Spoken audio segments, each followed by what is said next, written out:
which in the Yes, spring yeah. is, that's maybe the most incredible wildflower display I have ever seen. Yeah, that can be Just really amazing. spectacular. Okay, well, let's get going, everyone. I'm Cheryl Popp. Thank you for joining us this evening. Welcome to Sausalito Books by the Bay. I'm filming live virtually from here in the store. And this is the very first in our series of, it's the Happy Hour summer event series. So we're delighted that you've joined us this evening, and we're really honored to have Rob Badger and Nita Winter with us. They are award-winning conservation photographers, and they have a beautiful presentation for you.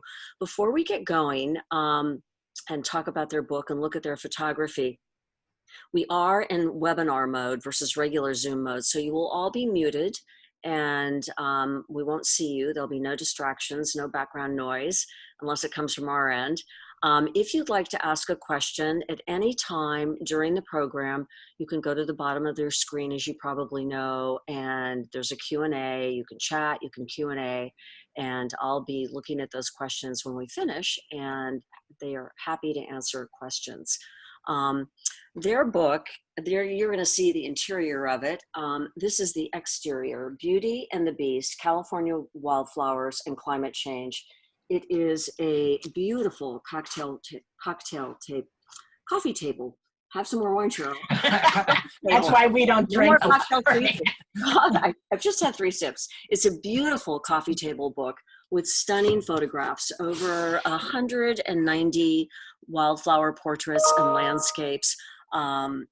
It also has a lot of short stories that have been penned by passionate scientists and nature writers. I'm going to show you just this is the jacket cover that you're seeing. And if you open it up, which I didn't discover till after I bought the book, look at the actual cover, the most beautiful California poppy. They probably have a better picture of it, but I just had to do a little bit of show and tell here. And so that book is not just about gorgeous photography. It has that, but it's also about wildflower protection and protecting our land, conserving our land, particularly the public lands in America where wildflowers grow. The idea was to use art, and I think this is brilliant, to educate people about climate change and land conservation.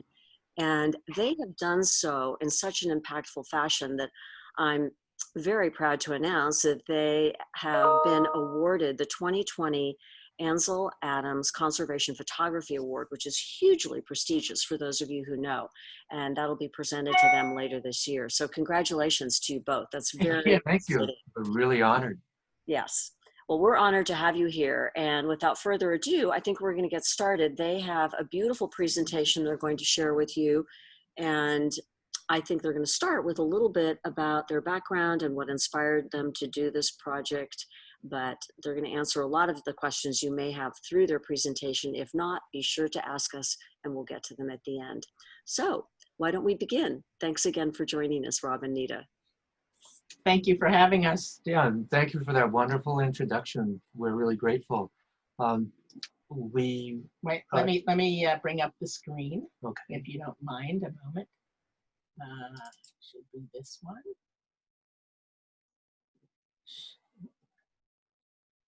And play. There we go. There we are. So this is Beauty and the Beast, California Wildflowers and Climate Change. It's a book that took 27 years to make, and we're so grateful. We've gotten how many awards? 6 awards, 6 medals so far, including a gold medal for the best first-time book with the Benjamin Franklin Awards. And can I just ask, are you seeing the Q&A box there? Yes, I can see it. All right, hold on. Let me just get rid of that. Close that down. I don't get it. Well, I can see it on my screen. I don't know. Yeah. There we go. There okay. You go. Okay. And so thank you everyone for coming and joining us in cocktail hour. We've decided not to do the cocktails so that we can give you a good, clear presentation. But I'd like to start with telling you how this all began.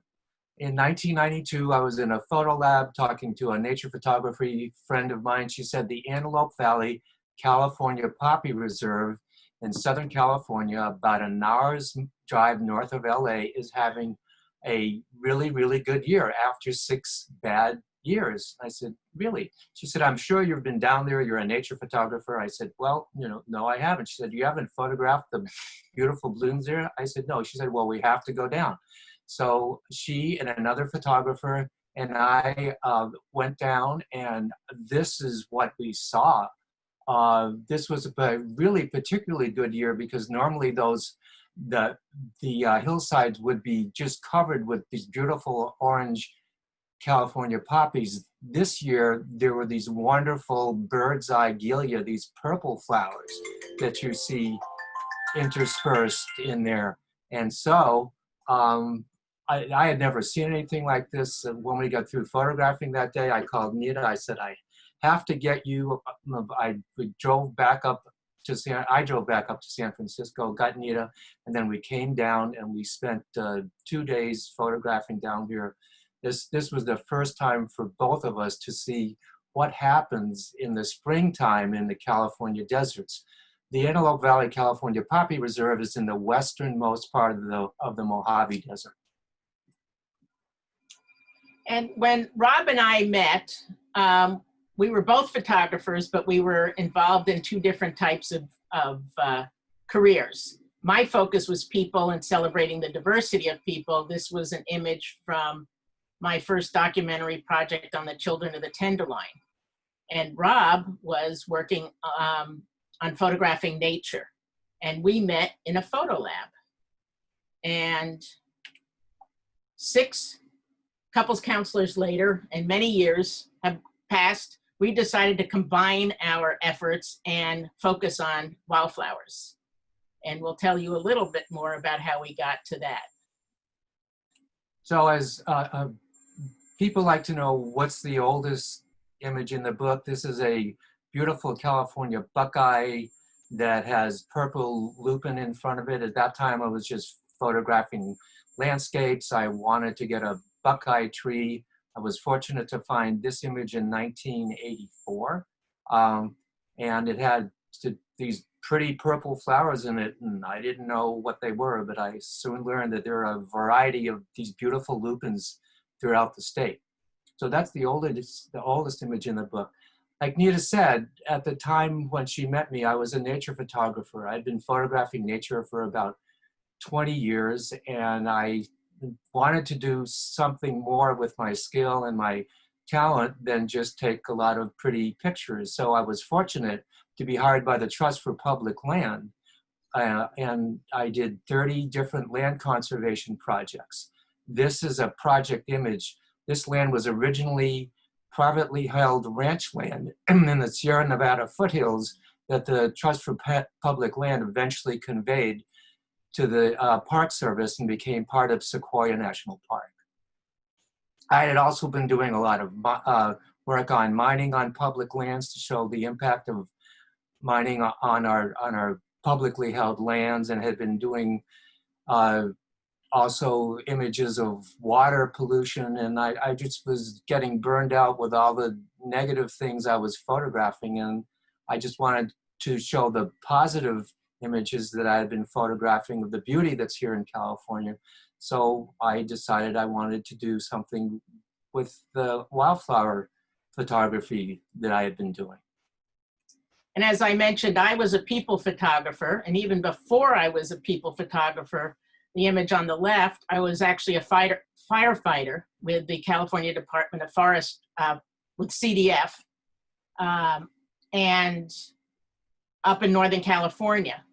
And I quit that work after working then I went to Alcatraz, and then, as I mentioned, my first big documentary project was on the children of the Tenderloin, which is the image on the right, and was really intrigued. I had progressive parents, so I had grown up with the civil rights movement and loved celebrating diversity. So the image on the left was done for the Children's Defense Fund calendars that I illustrated for years. And on the right, some of you who are from Marin may remember the Faces projects, the Faces of the Canal, Marin City, and Novato. And they were banners that hung in the streets to celebrate diversity of different communities. And I had some health issues at one point, so I backed off doing the people work and started going out and photographing with Rob more often, and actually had the time to go out and chase wildflowers. And this is a picture of us up at Lake Winnemucca at Carson Pass, which is just south of Lake Tahoe. It's probably about a 20-minute drive. What's really interesting about this area is it's the convergence of about 4 or 5 different bioregions, which means there's a great variety, there's a great diversity of plants found in this particular area because of this habitat convergence. So we decided to spend 3 days there. I was carrying 85 pounds, and Nita was carrying 65 pounds because there's camera equipment and all that stuff. So this was our first major foray into the wilderness, carrying a lot of equipment on our back. And I said I would never carry that much weight again. It was too much, especially at that altitude. But Carson Pass is a beautiful place for wildflowers. And in order to be able to support the work we were doing in this wildflower project, we were selling to art consultants and architects who were working on healthcare projects. So this is a panel with California poppies that was 8 feet tall by 20 foot wide. And it was one of 7 lobby dividers that we created. And this image is one of my contact series images where the flower is actually in contact with the lens. We'll talk more about that technique later. And when there aren't many wildflowers out, we'll photograph birds. Another thing that I consider birds flying wildflowers anyway, and also used in the healthcare field and fine art prints. And this is Woodbridge Preserve near Sacramento. This is Merced National Wildlife Refuge. So a frequent question people ask is, well, what are the most beautiful blooms you've seen? Where were they? When were they? So the most beautiful wildflower bloom we've seen was in 2003 in an area called Tejon Pass. Interstate 5 goes from Los Angeles down, north into the valley at the top of the pass. It's about 4,000 feet. There are hillsides with, when you get just the right conditions, you see this amazing bloom of wildflowers. From the bottom of the screen, which is near where the freeway is, to the top of the hill, which is out of the picture, is 1,000 feet. So from 1,000 feet high to a mile wide was just covered with flowers. And the hardest thing to do was to pick out a composition because everything was beautiful. Also, because it was a clearing storm, the light was poking through holes in the clouds, and so the light on the landscape was changing. So we got a truly amazing variety of images in just a few hours. And we're always looking for ways to photograph the landscapes and the flowers in a different way. On this image, Rob received an award from the British Museum of Natural History, and it became part of a traveling exhibit that went around the world. So, okay. So the other beautiful experience we had, Nita can tell you about, is in the Carrizo Plain, which is a national monument. It's government land. And she can share her experience with that. Yeah, and I would say it's not just another beautiful one. This was probably our second most amazing wildflower bloom. And we're in the Tejon Mountains on our way, the Trembler Mountains on our way into Carrizo Plains. And the Carrizo Plains run north and south. The Temblers are on the east side near Bakersfield, and the Caliente Mountains, where these desert candles was on the west side. And so these desert candles, we had only seen a few before. Here we found tens of thousands of them, and they went all the way to the left side of the vision and all the way to the right. It was the most amazing experience to see all these flowers. And these were swaying back and forth in the wind. So not only do you have these beautiful flowers, but you have this wonderful gentle movement going back and forth. And they're in the mustard family, and their stalks are hollow, so the light comes through them, which is really wonderful. So this is a good way to get a perspective on this whole area. Bakersfield would be over these hills to the east and maybe about 30 miles away, and then behind us would be San Luis Obispo on the coast, which is probably about 40 miles away. That's the Temblers all the way across, and we're standing on the Caliente side up in the mountains.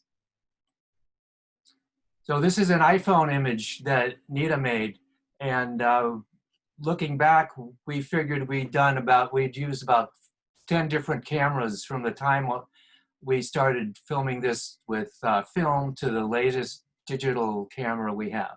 And this is a detail of some of the flowers that were in the Carrizo Plains, and this was 2017.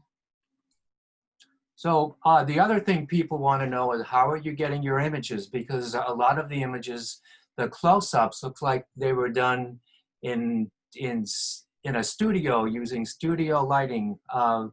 Everything is done out in the field using natural light with the flowers safe and sound in the ground. So there are basically 3 different types of close-ups that Nita and I both do. The top image on the left is more of a kind of strict botanical portrait where everything is sharp and we have a totally neutral background behind it. We do either black or white backgrounds.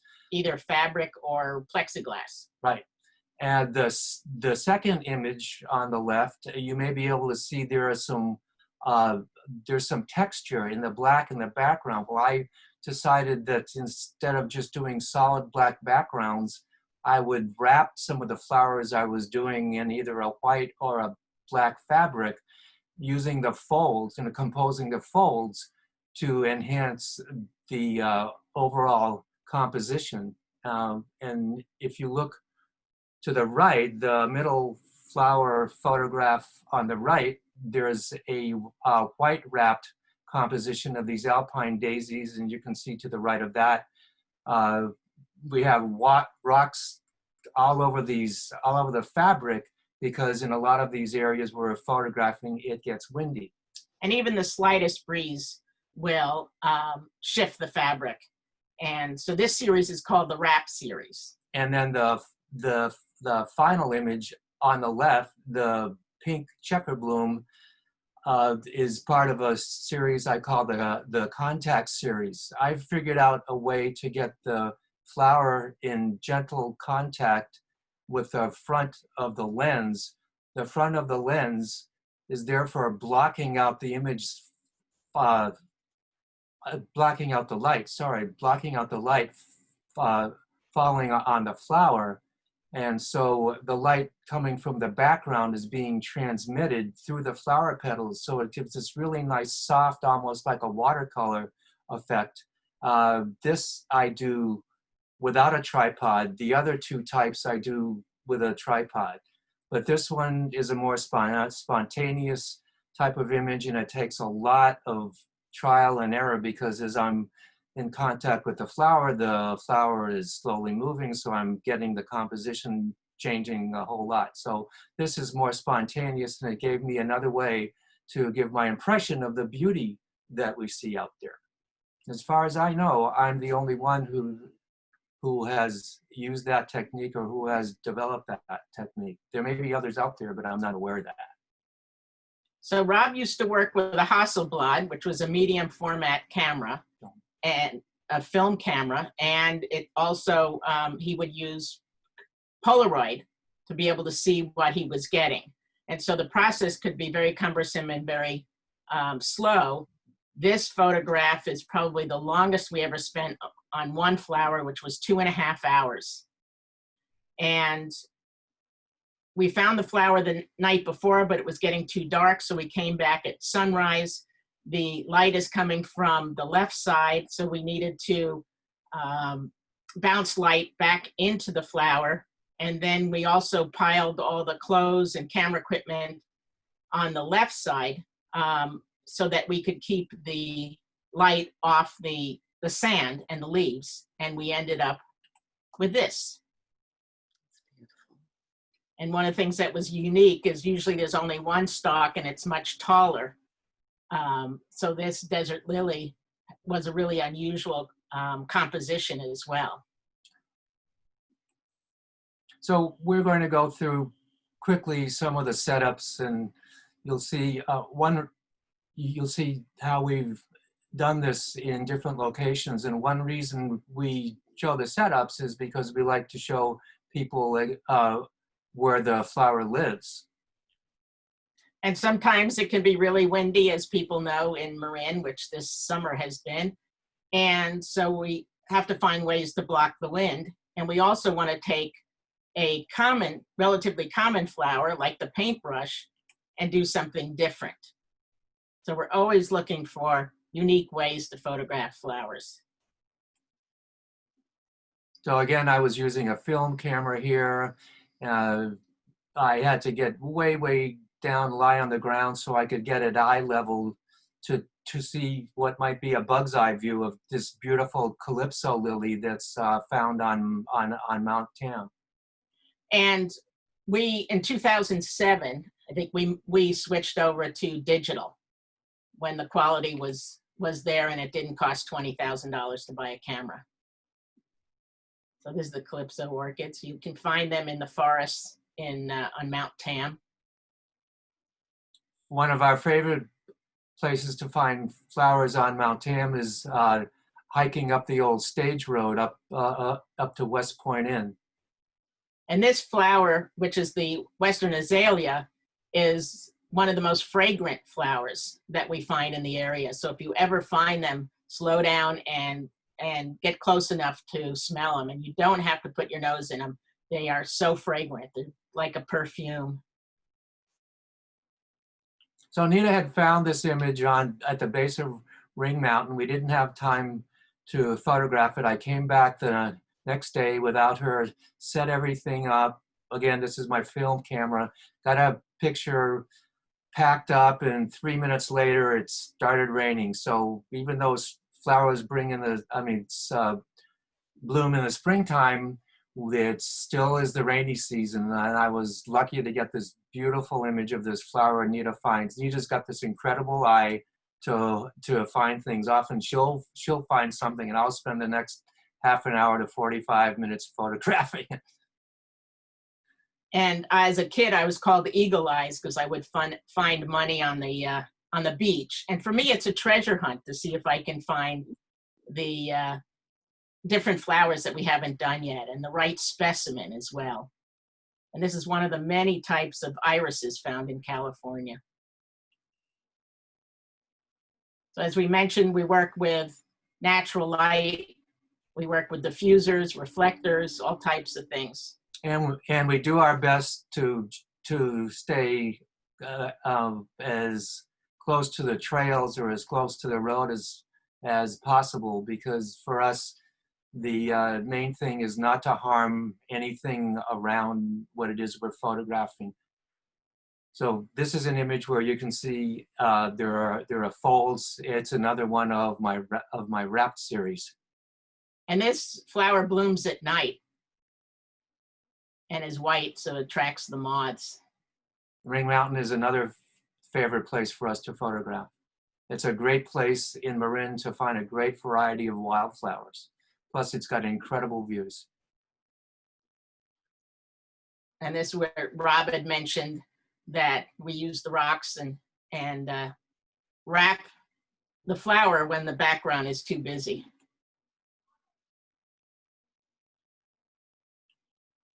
This is another one of my contact series. This is one of my favorite. And I make sure, because there's so little that's in focus with this technique, I make sure that I always have some areas of the frame that are sharp to give you a sense of reality. I like this type of work because there's a softness to it and there's also a crispness to it. And then we want to talk a little bit about how we work with light and with Photoshop. This is an iris over in China Camp in full sun. And then we work, as I mentioned, with diffusion discs. This is again Ring Mountain later in the season for the later flowers. And this is an example of that same flower at China Camp with a diffusion disc. And people want to know, how much Photoshop work do you do? Well, every image goes through Photoshop because the camera gives us these raw files.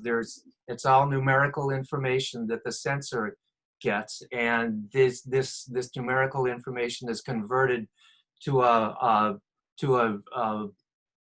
4-color image in the processing of the raw file. So this is what the camera saw. It was very low contrast, and the camera was recording the light that was on the scene. The light was just blue light, but our eyes adapt to light under different conditions. And so after processing this was what we actually saw. So yeah, we do a lot of work on Photoshop to bring back the reality that we experienced and the emotions that we experienced. And we do only what we can to show what the reality is without exaggerating colors, because we're doing botanical work and we want everything to be accurate. So here's, for example, the leopard lily on Mount Tam, and there's a sheet behind it, and it has wrinkles in it, so we will go into Photoshop and we will clean up the background. But it started with an actual white background. And this is what it looks like in the book, the 2-page spread. Again, here's another one. This is a tiny, tiny buckwheat flower. And it was windy. There was a side of the road. It was sandy. And there was a seam in the middle. And so we go into Photoshop and we clean up the background. And again, we bring up the saturation and the brightness of the plant. And again, the 2-page spread. And we're dealing with wind, we're dealing with all types of weather issues, the rain. The other thing we can be dealing with is bugs. This was in Utah, where the no-see-ums were merciless, and they were getting in our ears and they were getting up our nose. So we just had to use everything, including my clean underwear, on our heads to try to keep the bugs off of us. Unfortunately, Rob had over 200 bites from the no-see-um, so it can be pretty miserable work at times. But we love it. In the end. I'm not complaining. So we had started the Beauty and the Beast Wildflowers and Climate Change project with Blue Earth Alliance, and the San Francisco Library asked us to do an exhibit that focused on California wildflowers. So we created an exhibit at the Jewett Gallery that focused on California with an emphasis on the Bay Area. And that's the basis of what became our traveling exhibit. And the San Diego Museum of Natural History Museum is now creating a large print version for the museum for later this year. And when we decided to do a companion coffee table book, since the exhibit was an educational exhibit, we decided to bring in a diverse group of authors or scientists or environmental leaders to write short nonfiction stories that are related to the work that they were doing. We needed to tell the Wildflowers story.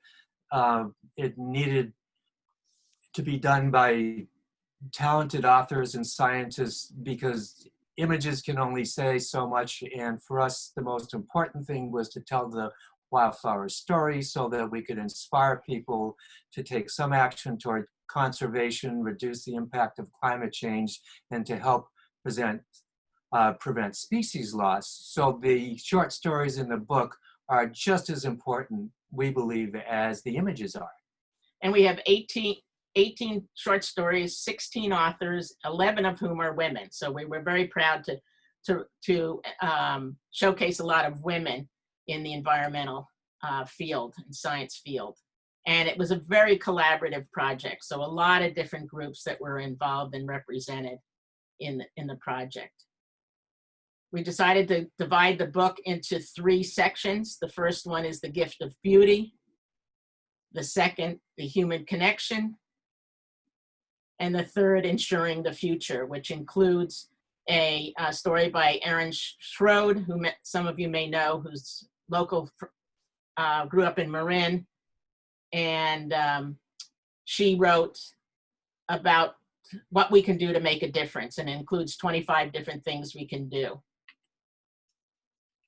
So one of the really fascinating short stories in the book is about the rufous hummingbird that has its epic migration from Mexico all the way to its breeding grounds in Alaska.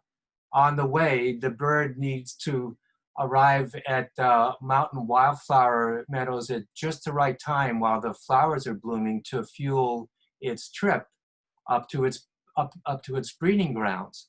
And so what's happening now with climate change is that climate change is disrupting the timing of when flowers are blooming relative to when the birds are coming. The study of the timing of natural events and natural cycles is called phenology. So the phenology is being disrupted. This image of the hummingbird we photographed in Oregon, it was the luckiest image in the whole book. Nita and I had been photographing the wildflower. The flower is on a tall stalk about 3 foot high. We had a big black background behind it. The wind was gently blowing it, so I had to have a fast shutter speed to stop the movement. I was looking through the viewfinder. I had my finger on the shutter release. The bird flew in. I got 2 frames and it was gone. We waited 20 minutes more to see if the bird would come back, but it never did. So this was one of the luckiest images in photographing 27 years. I'm so grateful that that bird came and it was beautiful. And so we wanted to let people know about pollinators. Not the hummingbird is just one of over 100,000 invertebrates that pollinate plants. And when the timing is off, it disrupts everything. And habitats are a matter of balance. And once we throw the balance off, everything can change. Another wonderful essay we have by a professional nature writer, Susan Tweet, is about the California deserts. California has 5 deserts. Most people think of maybe just the Mojave, but 25% of the state is classified as desert. So we wanted to make sure that we had a wonderful essay about California deserts, and that's some of our favorite places to photograph. Robin Wall Kimmerer is probably our best known author, and she's a Native American botany professor, and she wrote a wonderful story about what's in a name, and one of our favorites. Another favorite is Wendy Takuda, who's local, used to be a news anchor and became an avid restoration person who pulls broom a lot. And she wrote Zen and the Art of Pulling Broom. It's a very funny story. It's about the joy of volunteering with a lot of people trying to bring back the nature that was. Amber Paris is in Southern California with the Climate Science Alliance, and she has one called Talking to Children About Climate Change Without Scaring Them. So those are some of the short stories in the book. We also have a very beautiful section about fire recovery, what happens after fires go through. So we'll show you. So this is a fire poppy. Yeah. This is Santa Ana Mountains in Southern California, which can have a very different look than Lake County. So this is Lake County. It's public land, Cache Creek Wilderness Area. Fire had gone through there, and often what happens when fires go through are a lot of the native species that are bulb plants like lilies and wild onions. When the leaves are burned above and sunlight happens more on the forest floor, then you get these wonderful explosions of these beautiful types of lilies. There are two types here. This is another area, Pepperwood Preserve in Sonoma County. You can see there were burned trees up there. This whole area was just scorched. The soil down below was still had a lot of carbon on it, but this is what comes back after fires. And this is the Tubbs fire that burned in Santa Rosa. No, this is a poppy image that was in that same area. Nita found these flowers together. We didn't move anything. It was just a wonderful, lucky thing with a nice contrast in colors. The desert is one of our favorite areas, so we're going to run through some of these images, and there's a lot more of them in the book. This is Death Valley. And you can see down below, there's this wide expanse of beautiful desert daisies. And at times it looks like there's nothing there, but if you look closely, you might find a desert broom rape in among the rocks, which is a parasitic plant, or the rambling milkweed. And if you look closely, you can find insects such as the crab spider. And we found the crab spiders can be a lot of different colors. If it's a bright yellow flower, the crab spider will be bright yellow. So another favorite place is Joshua Tree National Park.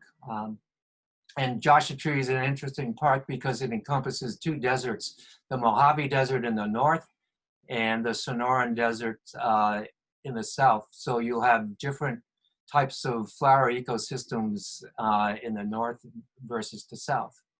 So on a normal year and in a desert wash in the southern part of Joshua Tree, you'll see one or two flowers like this, Canterbury bells. But on a really abundant year in 1998, you see the image on the right, there were so many Canterbury bells coming out of this coarse granitic soil that you find in Joshua Tree, because Joshua Tree is a lot of granite. And they used to be called 100-year blooms. There was one in 1998, like this one. There was one 7 years later, and they finally stopped calling them 100-year blooms, and they're now known as super blooms. And that's partially due to climate change. So there are some advantages if you want to see a lot of flowers, but then you also have years that you have extreme drought. You have the other extreme that is really taxing wildlife and plants that need the rain. And then this is Anza Borrego Desert State Park. It's the second largest state park in the country, and it's almost, I think it's exclusively Sonoran Desert. Anza Borrego is in the extreme southern part of California, east of San Diego. And along the Mexican border. So we love the desert because it's wide open. As opposed to forests, you can just see so much more geography. And from what we've read, the desert environments have the greatest diversity of ecosystem and environments. There are so many different plants that have adapted there. And then Antelope Valley, California Poppy Reserve, where this all started way back in 1992. So this image here that was chosen for the book cover, this image was taken the same day as we took those images in Gorman at the top of the Grapevine, that big expanse of flowers there. So we went from Gorman about 30 miles down into the western part of the Mojave, and we got this image that eventually became the cover of the book. Also, there are images that we photographed out of state that the species are found in the state. This flower is a prickly poppy we found in Nevada, and this is found here. So there are a few images in the book that were not taken in the state, but that species lives here. So we thought it was okay to include them in there. And then one of Cheryl's favorite places is Table Mountain outside of Chico, and she's been there and she's had some wonderful stories to tell about that. So we're just going to run through a few 2-page spreads. We're towards the end of our talk. We probably talked over, sorry, Cheryl. No, it's fine. It's fine. It's spectacular. Thank you. So we're just blessed with the Bay Area having so many different flowers. And the one on the left is the bear grass that we found up on Mount Tam. We were actually told where it was and where to find it, and it doesn't bloom unless it's had freezing conditions. So we had seen a lot of them on Mount Rainier, but we didn't realize they were actually on Mount Tam. And the one on the right is a Mariposa lily found on Mount Diablo. And Rob had mentioned Ring Mountain is one of our favorite places, and it also has an endemic plant that grows nowhere else in the world, and that's called the Tiburon Mariposa lily, which is on the left side. There's that pair of lilies, and there are 3 spots on Ring Mountain, and it grows nowhere else in the world, and that's one reason why that area became a preserve. And the Tiburon Mariposa lily are those 2 kind of dark looking lilies as opposed to the white ones on the bottom. Oh, that's right, there's 2 of those too. Yeah. And we're just fascinated by the whole variety of flowers that are out there. You know, it's inspiring me. I want to go. I grew up camping long before it was fashionable. My dad wanted to be a forest ranger. He never was. And my mother was insistent with the books. We had to know all the names of the flowers. And I don't know half of these, not even half of them. So it's an inspiration. Keep going. Well, Yeah, great. well, you know, we didn't either. I was just a landscape photographer, and it's just being out there, you see all these beautiful things, you want to learn more about them, and then you find other people who, you know, who share the same interest, and then there are the wonderful resources of the California Native Plant Society with whom we co-publish this book, and we want to make sure we acknowledge them. There are chapters. Marin County has a great chapter, and these people are eager to share their information. So you want to know where to go find flowers when, up and down the state. They're a wonderful resource. And there is a native plant garden at the Bay Model that was built in conjunction with our exhibit, and is a fun place to go to check out the native plants found in this area. So just a little bit more about the book. We have 2 indices in the book. One is a location index. So if you want to know where, you know, what flowers are found in Death Valley or Joshua Tree or Anza Borrego, there's that index. Then there's a species index. And then there's a glossary, because we have 18 different short stories. Not everyone's going to know all the terms that are being used. So we wanted to make sure that, again, the information that the writers were trying to convey was understandable. And this was a wonderful quote from David Brower, who's been really important to the environmental movement. And he wrote, "Truth and beauty can still win battles. We need more art, more passion, more wit in defense of the earth." So we hope that we are living up to that by using our art in this way. So the Sausalito Books by the Bay, we're so grateful you're carrying our book. Someone can buy a regular edition or a deluxe signed and numbered limited edition. And we're also offering an opportunity, because they're local, that if you want to buy a signed edition, we will get some signed editions of the regular edition book. We will sign them and get them to Cheryl. And we can personalize them. Thank you. And the regular edition runs $60, and the deluxe limited edition, which comes in its own case, its own box, is $290. So again, like Cheryl said, when you peel back the dust jacket, this is what you say, and this is what you see. When we save other species, we're actually saving ourselves. This is a quote from an endorsement on the back of the book, on the back of the book jacket. And we had a wonderful designer, Laura Lovett, who's on the board of the local chapter of the California Native Plant Society and has been designing books for decades. And she was really excited about having the opportunity and did a beautiful job. And we also had a local editor, Elizabeth Patak, who worked with us. So we thank you for joining us. Thank you for and if you want making it all the way through. It was a wonderful presentation. Absolutely. Thank you. And if you want to learn more about us or see more images, you can go to winterbadger.com. I'm Nita Winter. He's Rob Badger. We lucked out with our names, so winterbadger.com. And we ask that you support your local independent bookstore by buying the books through them. And we also have a small exhibit up in the bookstore that went up just before we all sheltered in place. And it is still up there until the middle of August. And anyone can buy prints from the book, any images in the book. We can go large, we can go small. So again, we have a binder at the store that has all the different images that are available from the book.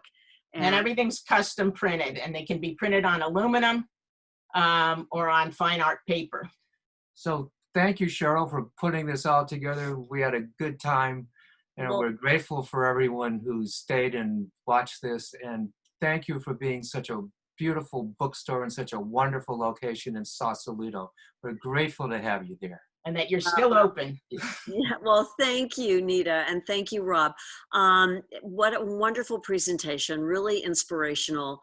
We're going to answer, there are a couple questions that we're going to go to. And I am happy we were finally able to do this. They were scheduled to do something in the middle of March, and yeah, I know what happened then. And but I'm really happy to have had their beautiful work on the walls, and it will be up for another few weeks, and it is for sale, and they can do it in so many formats. And it's just a really wonderful book. I think I've bought a copy, I'm buying friends copies. It's a great gift for yourself, a great gift for other people. And before we do Q&A, I just want to say one of the nicest things about it is the phenomenal photography, but also this voice of wildflowers. You're being the voice of wildflowers with these short stories in there. And in addition to the importance of meadows for migratory birds and seed banks, there are a lot of inspirational things written about why public lands are worth protecting, how to be a change maker, talking to kids about climate change. So it's really about art and activism. And I think it's such a wonderful combination. So thank you, thank you. So questions. I know I have one, and well, there's many praise. Thank you for a truly wonderful presentation. I'm going to send your beautiful book to friends, environmentalists, blah, blah, blah. Thank you, thank you. So, and then another, thank you for highlighting the wonderful diversity and beauty of wildflowers of the West. Do you have any feelings about converting desert areas to industrial solar farms? Oh gosh, yeah. I mean, we are plant lovers. And we've seen some of these areas have just been destroyed.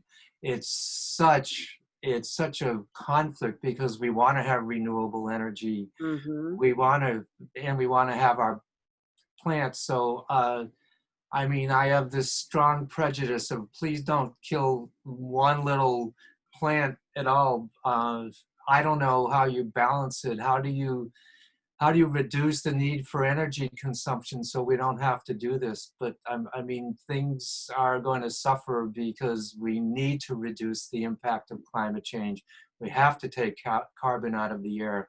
And so renewables are really important. I just cringe at seeing areas that I've photographed being developed. I know it's important. So that's a really hard question to answer. Yeah, and there's also a lot of rooftops. So a lot more solar can get put onto Yeah. rooftops. It doesn't have to be the desert. And one of the problems with the desert is once it's destroyed, it's really hard for it to recover. And so it's such a slow process to recover.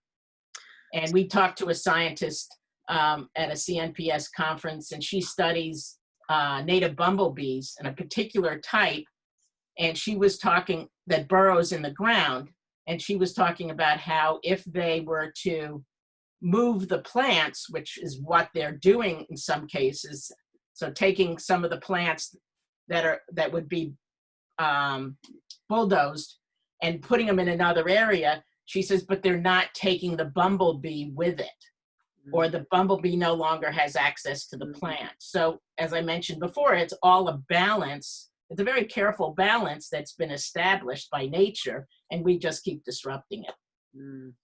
Have, the last question, have in your 28 plus years of focusing your photography on wildflowers, have you seen damage done by climate change? Can you chronicle that? Is it so much worse than it used to be? Or are there fewer wildflowers? Yeah, one thing we've noticed, we photographed in the Ansel Adams Desert State Park in 1998. Then we photographed in 2005, and I think we've been there since. And what we noticed was with these abundant rains and with the invasion of native mustard and I mean of a non-native mustard, an invasive plant, and non-native grasses, what's happened is with these abundant rains that are creating, that are being created by these weather events that aren't normal, that the invasives are starting to overtake wildflower habitat. And then these grasses dry out and they burn. And so that's one area where we've seen things happen. And we've actually gone to Ansel Adams Desert and we've spent hours pulling out some of these non-native plants that previously, like 5 or 8 years before, hadn't been there. So that's what we've seen. And it's a little difficult with climate change. It's not like glaciers where you can see the difference. It's more of what the scientists have been able to see. One of the things that's been reported is the fact that the timing is changing and flowers are blooming earlier.